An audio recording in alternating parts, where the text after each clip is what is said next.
everyone. I'm Jensine Bard, and welcome to Testimony, where truth is told, lives are changed, and hope is given. Revelation 12:11 tells us that we overcome by the blood of the Lamb and the word of our testimony. A testimony of your story for His glory. Heartbreaking, horrific, unimaginable. These are just some of the words that come to mind when reading Because They Hate, the groundbreaking New York Times bestseller that rocked the world and the airwaves at its release in 2006. Its subsequent follow-up, They Must Be Stopped, delves even further into the heinous master plan waged by Islamic extremists against the people they hate, namely Christians and Jews, Israel and the U.S., anyone that refuses to bow to the teachings of the Quran, Islam, Sharia law, and Allah. How and why does this happen? And what can be done to stop this evil regime bent on our utter destruction? Here to answer this and more in my two-part exclusive is founder and president of actforamerica.org, terrorism expert, and author of her latest must-read, They Must Be Stopped. Ladies and gentlemen, would you welcome to Testimony, a great honor indeed, Brigitte Gabriel. Brigitte, welcome to Testimony. Oh, thank you, Jensine. I'm delighted to be with you. Well, it's great to have you here, Brigitte. We met at a private event recently where you explained the horrors of life in war-torn Lebanon, where you were born, your picture-perfect childhood now lost, and the realized inevitability of it happening here in the United States of America, your now adopted homeland. So for part one of our two-part conversation, would you briefly take our listeners back, Brigitte, to that day and time, to your own horrific journey, escape, and now incredible fight against terrorism wherever it is found? Brigitte Gabriel, please tell us that story. Well, I was born and raised in Lebanon, which used to be the only majority Christian country in the Middle East. We were open-minded, we were fair, we were tolerant, we were multicultural. We opened our borders to those in the surrounding Arabic countries who wanted to come and share our westernization, because we wanted to share with them the westernization we created in the Middle East.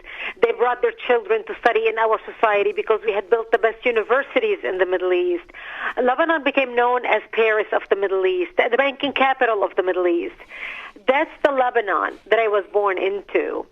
And fortunately, by the time I was a young child, the majority of people in Lebanon were Muslims. The Christians had become the minority.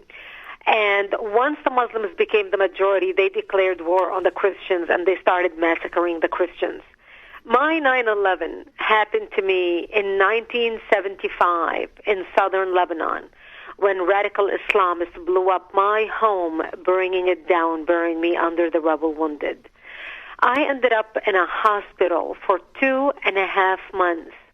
And as I laid in a hospital bed, hooked up to IVs in both arms, going from one surgery to another, I would look into my father's eyes and I would ask my parents, why did they do this to us? And my father would tell me, because we are Christians, the Muslims consider us infidels and they want to kill us. So I learned since I was a 10-year-old little girl that I am wanted dead simply because I was born into the Christian faith and lived in a Christian town. I ended up leaving the hospital and coming back home, but my home was no longer the home I left. I ended up living in a bomb shelter in an 8-by-10 room underground, without electricity, without water, and very little food. To get some food, my mother and I would crawl under the bombs, and we would dig out different dandelions and different vegetation that grew around our bomb shelter, because it was the only greenery we had to eat. To get some water, we would crawl to a nearby spring to get some water. I lived in a town called Marjayoun, Valley of Springs. Mm-hmm. We had 7 springs in my hometown. And we would crawl to this nearby spring, And every time before we left our bomb shelter, we would say a prayer and we would say our last goodbyes, because we did not know if we're going to come back alive or dead, just to get a drink of water. And what used to take a 5-minute walk would take us sometimes hours crawling in a ditch trying to get to the spring. And when we would get there, my mother had to use her stocking on top of the gallon of water, on the mouth of the gallon that we were filling, to catch all the rocks and all the dirt and all the stuff so we can drink the water. And this became my existence. And that's where I lived, in this bomb shelter, from the age of 10 till the age of 17, robbed of my youth. You described, quote, a Garden of Eden. You grew up around family and wonderful food. Your father was well respected in the community. He retired and built a restaurant, and everyone knew his name. You come from a wealthy background with prestige, and you had everything a little girl could want. And then one day, a bomb goes off. Your world is completely shattered. Your parents are elderly. Your mother had you, as I recount in your book, at age 54. They had wanted a child for 20 years. So this was a miracle in and of itself. It was. I was a miracle in my parents' lives. You know, my mother prayed for 22 years to have a child, and they couldn't have a child. And actually, I opened my book discussing how my mother went to the doctor thinking she got cancer. I mean, a woman her age, 54 years old, her stomach was getting harder and bigger, and she thought, oh, my Lord, I've got some bad disease. She goes to the doctor, they run blood tests, and he tells her, you're going to have a baby in 2 months.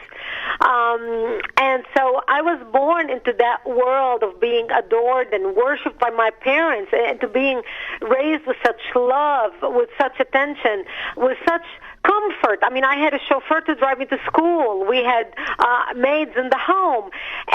But it's amazing how our life can turn upside down, Jensine, overnight. And people think it can't happen here in America, that's over there. And for someone like me who comes from that world, who was raised in a comfortable home, my parents were so blessed in their lives. And to see how our life was turned upside down. My father, when the bombing of our home, lost everything he ever had. My father, 2 days before the bombing, had gone to the banks in Beirut and withdrew all his money in banknotes, trying to flee to America. He thought he'll bring the family to America until the war kind of slows down in Lebanon. He only left $10,000 in the bank in case we go back to Lebanon for a visit, for vacation. He took the money in banknotes. 2 days later, our life will be changed. And the bombings of my home, my father's money was burned to ashes. We went from living so comfortably into becoming broke and living in a bomb shelter. My father became deaf. He was an older man. When this happened to my father, my father was, 72 years old. And it changed our lives. It changed our lives. And people here don't realize we focus on building money, we focus on building wealth, we focus on building businesses, and we don't pay attention to national security. But without national security, nothing else matters, because you can lose it all and die a broken death if you don't have security for you and your children. Exactly, and you talk about that in detail in your book. But for our remaining time here today, take our listeners, Brigitte, to that bunker, that, quote, hellhole for 7 years. People need to know what you went through and what the persecuted church today is going through. I was horrified in reading what Islamic terrorists are doing to human beings. It was horrifying after the bombing of my home and us moving into the bomb shelter. My father would say, all the world powers are going to wake up. America's going to come save the Christians. Australia, Canada, France, Britain, they're going to come save the Christians.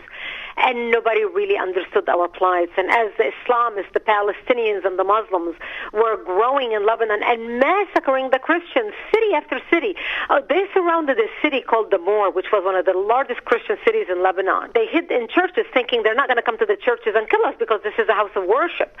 The Muslims would walk in and massacre people. I discuss in my book how they would walk into a bomb shelter. They would find the mother and a baby hiding with the father in a bomb shelter. They would take the baby, tie one leg of the baby to the mother and another one to the father, and pull the parents apart, splitting the child in half. They would walk into our churches. They would urinate and defecate on the altar using the Bible as toilet paper and then torch our churches. They would literally crucify Christian men. This was back in 1976 in Lebanon. Hang Christian men on crosses, cut a cross with a knife on their chest, and pour honey so they can be bitten by bees as they died slowly, roasting in the sun, crucified.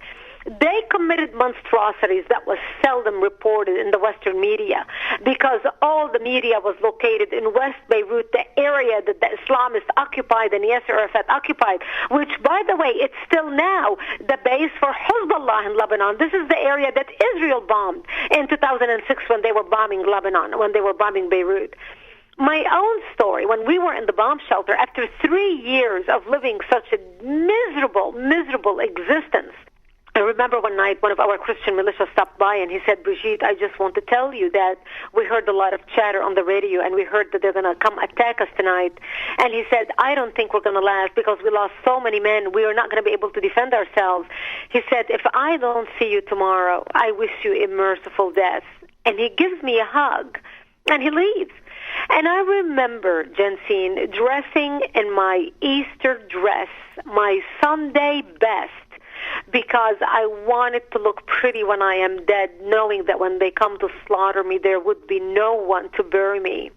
And I remember crying, sobbing, as my mother combed my long black hair and tied the white ribbon that matched the flowers in my dress. As I begged her, I don't want to die. I'm only 13 years old. I don't want to die. Please do something. And there was nothing my mother could say to me. We are in God's hands. Don't worry. Jesus is going to protect us. I remember sitting in the bomb shelter. My parents and I, we just held each other's hands and started praying. And my father opened the Bible and he started reading from Psalms. I shall walk into the valley of death and fear no evil, for thou art with me. And my father would just continue praying and praying. And my parents said to me, when they come to slaughter us tonight, we'll just create a distraction. You just run away, run towards the Israeli border, and don't look back. You see, we lived 5 kilometers from the Israeli borders, which is about 2.5 miles. And my parents knew that if we go to the border and beg for help, the Jews are not going to slaughter us because we had more shared values with them. But thank God I did not have to make that difficult decision that night. Because that's the night Israel came in physically into Lebanon and established the security zone and set up army bases and artillery bases around the hills surrounding our town to protect us from the Islamist assault who want to come in and slaughter us. And that's how we continued on living for another 5 years of our lives until 1982. Ladies and gentlemen, you have been listening to terrorism expert, author, and president of Act for America, Brigitte Gabriel. You can learn more about Brigitte's work and get involved by going to actforamerica.org and get her books, Because They Hate and They Must Be Stopped. Brigitte, thank you for taking precious time to share just a little of your courageous and miraculous story of overcoming the horrors of war and childhood lost. And because you have acted, you are now one of terrorism's greatest threats. We look forward to hearing much, much more next week. God bless you. Thank you very much. Testimony is a global broadcast made possible by the generous contributions of our valued partners at Jensine Bard Ministries and you, our listening audience. Together, we are reaching souls for Christ, one testimony at a time. If you would like information on how you can support this broadcast with your tax-deductible gift, please visit us at jensinebard.com. That's one word, JENSINEBARD.com. And join the conversation at our Facebook page, Testimony with Jensine Bard. Thank you for listening, and please join us again for Testimony. From a bomb shelter to the halls of Congress, her New York Times best-selling books, Because They Hate and They Must Be Stopped, have swept this nation, our minds, and the airways with the unimaginable and horrific truth about Islamic terrorism, its global threat to all humanity, and anyone that will not bow to its ideology of death. The author, journalist, a former World News anchor, and now terrorism expert and president of actforamerica.org is here to explain. Ladies and gentlemen, would you welcome back to Testimony in my two-part exclusive, An Honor Indeed, Brigitte Gabriel. Brigitte, welcome back to Testimony. Oh, thank you so much. I'm delighted to be back with you. Well, I love our last segment. I'm so honored that you could be with our audience today. Brigitte, in our last segment, you shared the horrors of a childhood lost to Muslim terrorists when they bombed what you termed as, quote, the Garden of Eden. Lebanon was the Paris of the Middle East, a land flowing with milk and honey and everything a 10-year-old girl could want. You went from total bliss, wealth, and prestige to total devastation and living conditions that would horrify even the strongest Green Beret. In my view, you survived, but not without great cost to you, your family, and those you loved. For this segment, Brigitte, I would like for you to take our listeners on your own journey now to combat terrorism wherever it is found. Brigitte Gabriel, please tell us more. Thank you. And as I mentioned before in our last interview, how terrorism affected my life personally, Jency, and it turned my life upside down. And when I came to America, I thought, I left all the crazies behind. I left all the radicals behind. I'm in America right now, and I'm going to create a new life and live the American dream. I came here with my husband, and we had 2 children. And September 11th, 2001 changed all that for me. It made me realize that the people I left behind have followed me to the United States.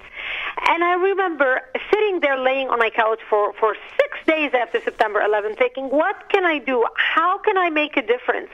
And I'm a firm believer that every challenge we go through in life, all our trials and tribulations, are nothing more than a refining process so that we can be used as instruments in the hands of God and in the hands of history to rewrite history, to shape history, to impact the world for the better. And I decided, how can I educate people? And I realized, coming from my background, somebody from the Middle East who is fluent in Arabic, it's my mother tongue, who comes from a media background, I realized I can be the lips and tongue of millions of Americans who are as frustrated and concerned as much as I am about radical Islam. And I can speak in a way that most of them cannot speak, because if they speak the way I do, they'll be called racists and bigots. Who's going to argue with me? I come from the Middle East. I have brown skin. I'm Middle Eastern. My mother tongue is Arabic. If anybody's going to accuse me of being a racist, they better be able to argue with me in Arabic. And that's when I realized I can make a difference. So I started Act for America because I wanted to educate millions of uninformed Americans about the threat of radical Islam to world peace and national security. And people all the time ask me, Brigitte, where does this passion come from? I tell them, I know what happens when people turn a blind eye to evil, thinking it's not going to happen to me. It's all the way over there. Who cares what happens over there? You see, I was the little child, the little girl who was over there.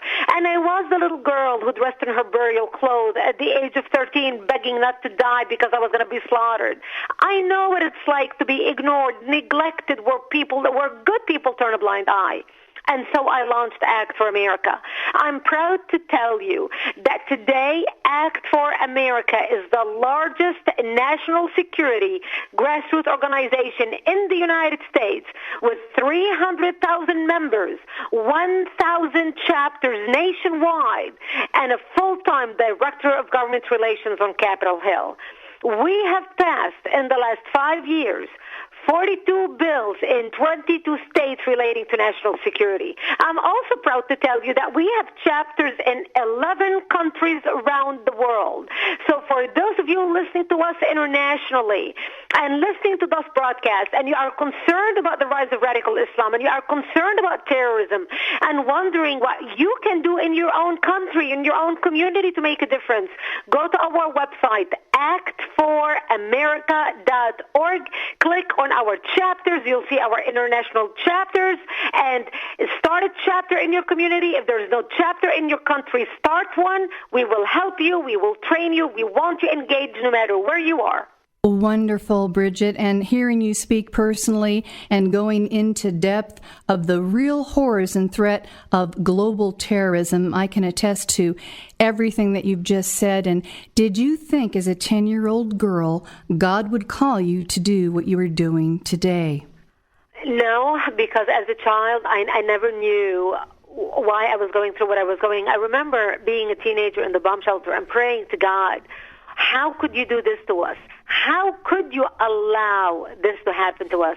I remember even when I was in my 20s, my early 20s, I became so angry. It's like, God, how could you allow that my childhood would be destroyed like this, that my youth would be gone and wasted, especially when I came to America and I would see how my friends' kids would live and enjoy life. All of a sudden, I saw what I was robbed of, because when I didn't know what I was missing, I didn't really realize what I was missing. But coming here and seeing how normal people live, all of a sudden I realized what I was missing. And that's when I would ask God, how could you? And what type of God are you that would allow something like this to happen? When I was in my 20s, I did not understand why, and actually moved so far away from God. But after September 11th, all of a sudden, it was like the fog was lifted. And I understood beyond the shadow of a doubt exactly why God allowed for me to go through what I went through with my parents. Because we are prepared. Every single one of us is prepared to be used as an instrument in the hand of God. God doesn't change the world by a lightning strike in the middle of the sky. God uses His people to make a difference in this world for the better, to spread love, to be a testament about what forgiveness is all about. If there is one thing I am so proud of, Jensine, is to be able to forgive and love my enemy in a tremendous way, and be able...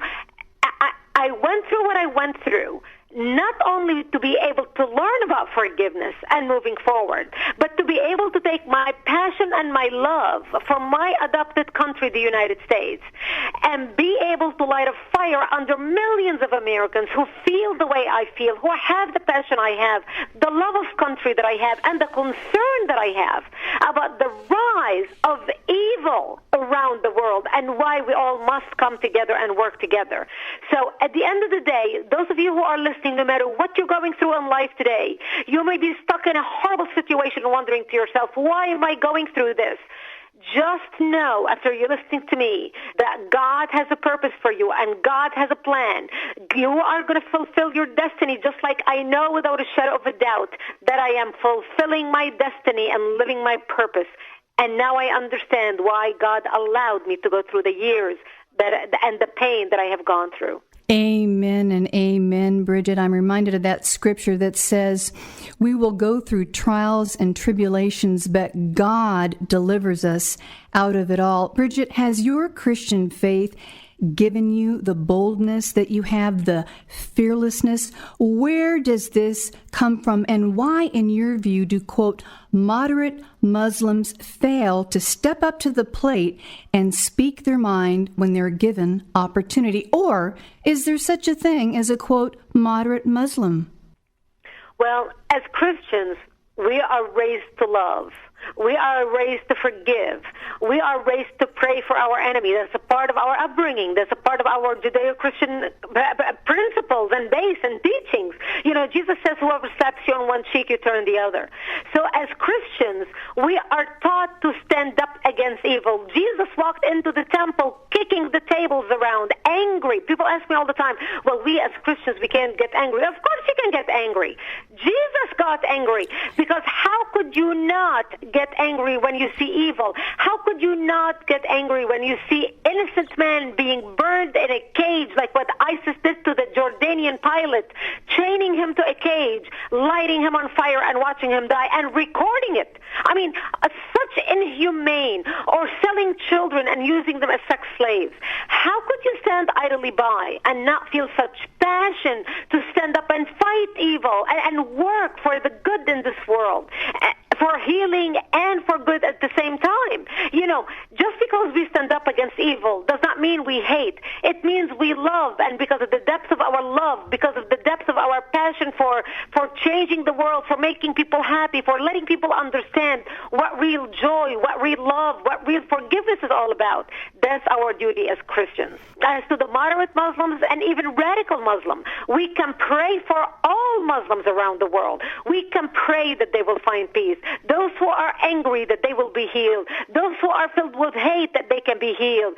Those who are suffering, that they can be healed. So we can pray for our enemy, but at the same time, we need to fight our enemy. As for the moderate Muslims are there, of course. In the world today, there are 1.2 billion Muslims in the world. Of course, not all of them are radicals. The majority of Muslims are peaceful, but the radicals are the minority.